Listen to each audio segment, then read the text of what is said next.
CELPIP, Canadian English Language Proficiency Index Program. This particular examination is specially designed for people who are willing to go to Canada or who are looking forward to settle down in Canada, either for work purpose or PR purpose. So this examination is specially designed for such people. Basically skilled workers के लिए ये exam designed है जो वहाँ पे work Canada में work visa पे जाना चाहते हैं. So now we would be looking at the different. See, we have three examinations now for Canada's PR. One, IELTS General, which is very popular and very old. Then the second is CELPIP examination, and the third examination is PTE Core, which is recently introduced by PTE, and it is going to be accepted as for work purposes and PR purposes in Canada. So CELPIP कौन दे सकता है? People from India who are planning to go there for work visa can give. Students in Canada who are doing their education and who are now going to start their process for uh, uh, citizenship for PR purpose. So those students can also give PR exam, CELPIP examination. So these kinds of students, so from India as well as from Canada, all the students can do this exam. This exam is specially designed by the Canadian government. It is their examination specially for the PR purpose. Right now, we'll be looking at the different parts of this, different modules that are involved in this examination, that is listening, reading, writing, and speaking, and how much time and everything that goes about with this. The listening part, the listening module takes around 45 to 50 minutes.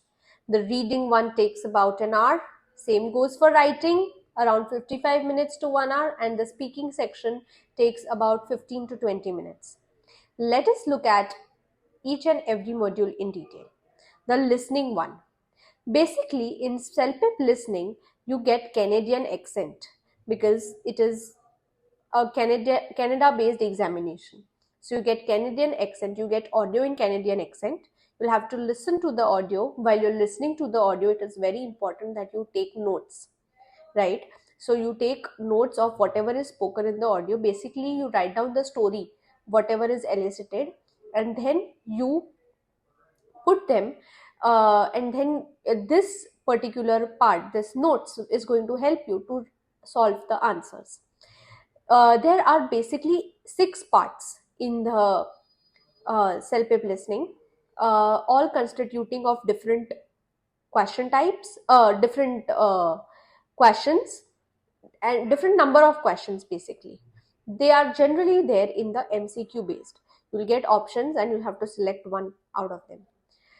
For each question, you'll have to choose the best option which would be there, and as soon as your time is up for that particular question, for that particular module, your test will automatically go on to the next part. Basically, they would be playing an audio. While the audio is going on, you will not have the options with you. You'll have to take down notes. You'll have to pay a lot of attention to note taking, and listening is all about note taking, how good you take notes, and that is going to help you solve the answers. Trust me, the questions are very easy, and you're going to easily get you'll be able to easily take down notes and answer the right questions. It is just important that you organize them properly in a sequence. And the questions are also there in the same order mostly. So it would be better if you have good note taking, then you will be able to score very well in the listening part. Here I have kept few examples of the ways in which note taking can be done. It can be done in the form of a table, which would be very convenient when 2 or more speakers are speaking, and note wise, like in the examination how we used to write notes or key points. So that is another way. You can also use sign language. See, basically it is for your understanding, so you have to make sure that how fast and how much you're able to write. That is what is important. Moving forward to the reading part, reading is divided into four parts. I will not call it sections. In CELPIP, we call it parts. So it is divided into four parts. All parts have their own different timings, and the timings would be displayed on the screen while you're solving. You'll have a pen and paper with you so that if you want to take down notes or anything, but that will most probably not be needed in the you will have to just scroll down and answer the right options, and it is very easy. Let us look at one example. You have to there is no negative marking, so that is a very good advantage that you're going to receive. um, this is how your screen will look like, uh, and you'll have different parts and different questions to answer. They are generally MCQ based. You will have to select the right option. So this is what makes CELPIP very easy. Okay, moving forward to the speaking part. Speaking has in total 8 tasks. That is, first is giving advice. For example, your friend is looking to buy a new phone, for example, just an example, and you're sharing, he is asking you that which phone should I buy or whatever, so you are giving advice to that, to your friend. So that is what is there. Then probably about a personal experience. It can be any personal experience, like maybe you have to describe any past experience to one of your friends, like uh, maybe you can talk about a party, something you did together at school time, a time you traveled with a friend, or something else, whatever that you remember. So you will have to give that thing in 1 minute. You'll have 30 seconds to think, and then you'll have to respond within a minute. After that, a scene would be given to you, an image would be given to you. Let us look at the image over here, and we'll have to describe that image in 60 seconds. This is very important. The next question would also be related to this image. So you'll have to describe whatever is going on in the image. The next task would be to predict what will happen next. That is the next task of the speaking. The part 5 of the speaking module is you'll have to choose between the two options. There would be two options like this that would be displayed, and you'll have to choose one of them. And then in the next part, and then you'll have to justify why you have chosen a particular thing, a particular side, right? In the sixth task, which is dealing with a difficult situation, you will have to describe. There would be situation given to you, and you will have to choose which one would you choose. Let us look at this example. A customer into the store where you work wants to return a shirt that is ripped. Your co-worker is not willing to take that shirt back because it is already worn. The customer is arguing that it is of poor quality and it has ripped so easily, therefore it should be taken back. So either you explain the co-worker that the shirt can be taken back, or you explain the customer that we cannot accept your shirt back. So you will have to you'll have 1 minute of time to think, but and you'll have to respond for 1 minute again. Expressing opinion is the next part, right? Any basic general question would be there, and you'll have to give your opinion for that particular question.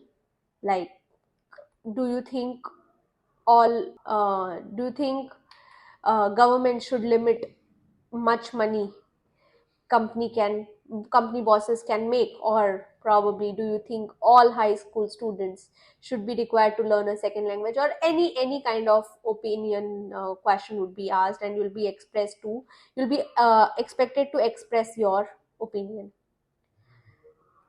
You will have 30 seconds of thinking time, and 1 minute 30 seconds, that is 90 seconds to respond. In the last task of the speaking module is would be an unusual situation, and you'll have to describe that. A new friend invited you to visit your home. To visit his home, you think you found the street where he lives, however you cannot find his house. So you call your friend and explain him in detail where you are standing. Okay, so you'll have to give the response based on this. Basically, you in speaking, you are judged on four bases. That is, on four bases, your task is analyzed. That is, content and coherence, vocabulary, listenability, and task fulfillment. So it is very important that you have them all within your tasks, within your responses. Okay, moving forward to the writing part. In the writing one, you have two tasks, task 1 and 2. Task 1 is of 27 minutes and task 2 is for 26 minutes. Um, you make sure that your ideas are good and you are organize them properly, and you have a clear purpose so that you can answer the questions and organize it properly. Okay, so basically in task 1 of your uh, writing part, right, an email. So basically, let us look at this example of the email. You will have basically 27 minutes to solve and 150 to 200 words to write. There would be few pointers and you will have to draft your email based on those pointers. You need to make sure that you have logically organized the answer with supporting ideas. Your vocabulary and grammar should be good and related to the task, and that your tone is, of course, that is important. See, this is a 7 level and a 12 level task. 12 is the ultimate level. You don't get about 12 level in CELPIP, and level 7 is the basic entry level requirement for your Canada. Right, we don't have bands in CELPIP, we have levels. So this is the distinction between a level 7 and a level 12 task. You can just pause the video and see the kind of language that is used, the vocabulary, formatting, and the structure. Moving forward to the task 2, in which you would be expected to answer a survey question. So you'll have to choose between the two. Again, this has to be written in 150 to 200 words, and you'll have 26 minutes to respond. So you'll have to choose either side, option A or option B. One of them you'll have to choose, and you'll have to frame your answer on that. So basically, it is very important that in task 2, you have organized the ideas properly and your vocabulary is good, right? um, I hope you have understood the basics of the CELPIP examination. There are very few centers across India that teach CELPIP examination, Elite being one of them. So we conduct both offline batches, that is, students come to Surat branch for their studies, and we also conduct online sessions, because since CELPIP is an online examination, it's a computer based examination. So you can definitely opt for that option as well, whichever is suitable to you. All the very best for the preparation.